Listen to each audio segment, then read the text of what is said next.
यहाँ पर सब समय निकाल कर आए हैं, उसके लिए जनसुराज की ओर से और व्यक्तिगत तौर पर भी मैं आपका आभार व्यक्त कर रहा हूँ।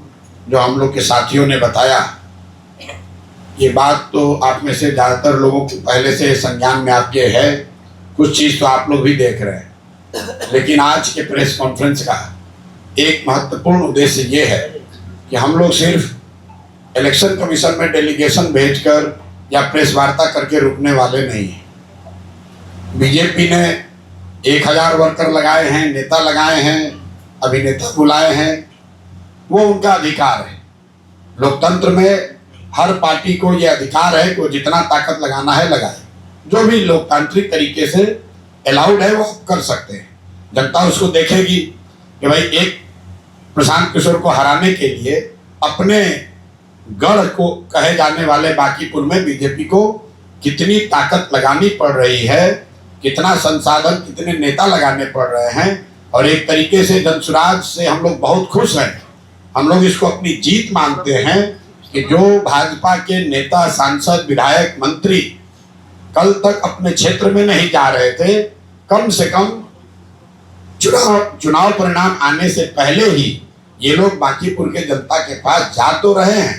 तो एक तरीके से ये बड़ी लोकतांत्रिक जीत है और ये जीत जनसुराज की नहीं है, बांकीपुर के उन मतदाताओं की है जिन्होंने तय कर लिया है कि वो किसी राजनीतिक दल के, किसी विचारधारा के बंधुआ मजदूर नहीं है। उनके पास अगर विकल्प है तो उसको देखेंगे, जांचेंगे, परखेंगे और अगर सही लगेगा तो उसको मतदान भी करेंगे।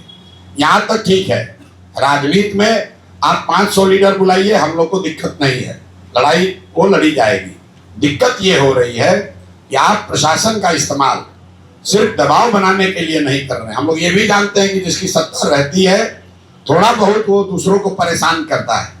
आप यहाँ देखिए, जनसुराज के जो लोग होटलों में रुके हुए हैं, अपने खर्चा से भी आए हैं, अपना पैसा लगाकर कोई कार्यकर्ता पार्टी के लिए आया है, हर दिन होटलों में रेड हो रहा है।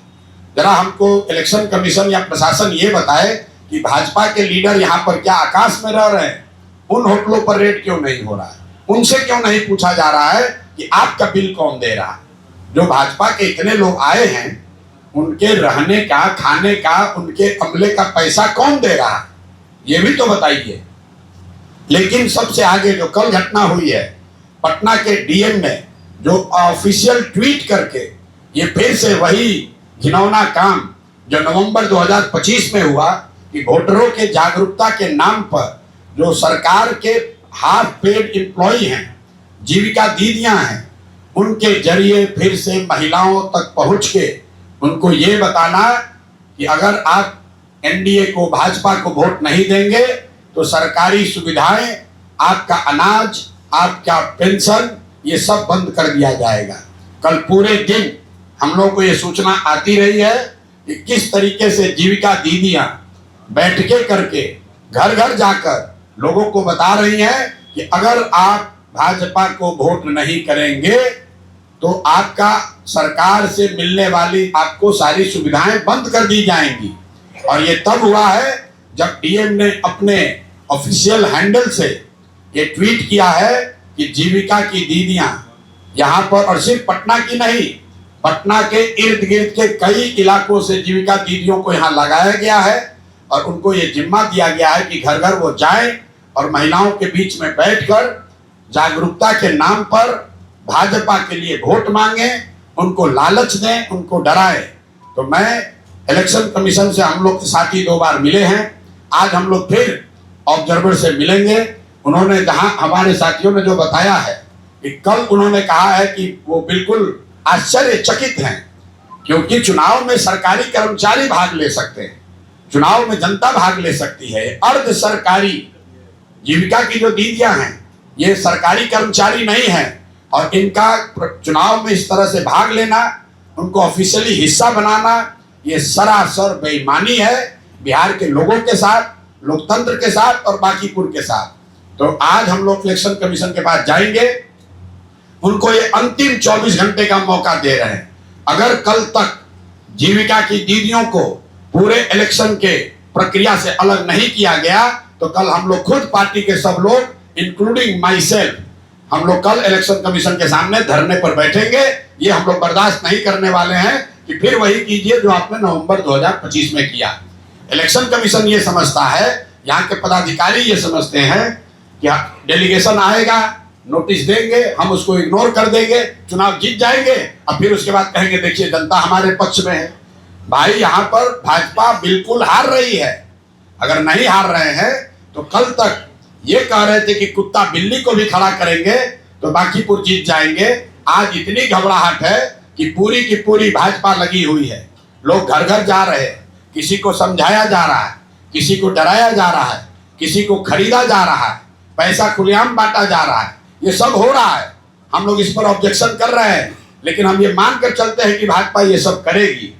लेकिन जिस तरीके से सरकारी कर्मचारियों का इस्तेमाल आप कर रहे हैं, जीविका की दीदियों को, हजारों दीदियों को लगाकर, चूंकि ये महिलाएं ये माध्यम है कई सरकारी योजनाओं को महिलाओं से कनेक्ट करने के लिए, ये जब जाकर कहती हैं कि आप वोट नहीं दीजिएगा तो आपको अनाज मिलना बंद हो जाएगा, वोट नहीं दीजिएगा तो आपको पेंशन मिलना बंद हो जाएगा, ये सरासर बेईमानी है। मैं जानता हूं कि अभी भाजपा वाले बोलेंगे ये लोग हार रहे हैं इसलिए बोल रहे हैं। भैया ऐसा है, ये हारने का नहीं, हार आप रहे हो इसलिए हर दिन एक नया हथकंडा अपना रहे हो। जैसा रामबली जी ने बोला, पहले आपने 6000 कार्यकर्ताओं को लगाया, फिर आपने 200 एनडीए के विधायकों को लगाया, फिर सारे केंद्रीय मंत्रियों को लगाया, सबसे बात नहीं बनी तो अब अभिनेताओं को उतारा है। किसी से बात नहीं बन रही है तो अब कल आपने जीविका दीदियों को उतारा है। कल मुख्यमंत्री की बैठक हुई, कल सभा हुई है, आप लोग सब पत्रकार वहां हैं, जरा जाकर देखिए कि कितनी जीविका की महिलाएं उस बैठक में आई हुई थी।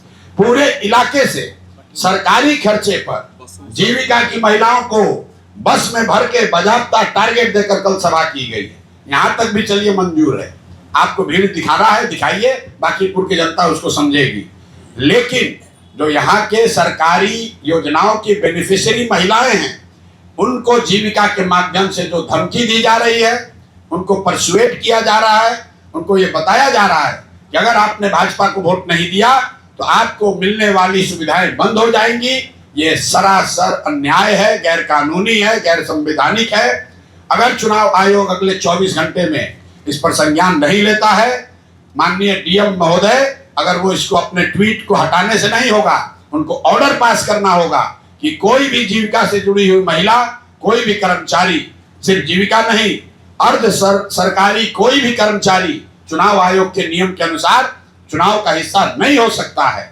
अगर वो क्लियरिटी आज लेटर नहीं इशू होगा तो कल हम लोग चुनाव आयोग के सामने धरने पर बैठेंगे। इस चुनाव का कोई मतलब नहीं है।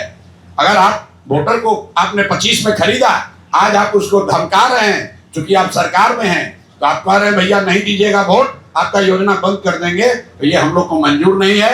मैंने आपको इसी के लिए आज बुलाया है। आप इस खबर को चला सकते हैं कि अगर कल, अभी से लेकर कल तक 24 घंटे में सभी गैर सरकारी कर्मचारियों को संवैधानिक कानून के मुताबिक अगर उनको चुनाव की प्रक्रिया से अलग नहीं किया गया तो हम लोग कल चुनाव आयोग के सामने धरने पर बैठेंगे। चुनाव आयोग को आज इसका संज्ञान लेना ही होगा। डीएम को ऑफिशियल चिट्ठी लिखकर ये जारी करना होगा कि किसी भी हालत में गैर सरकारी और अर्ध सरकारी कर्मचारी चुनाव का हिस्सा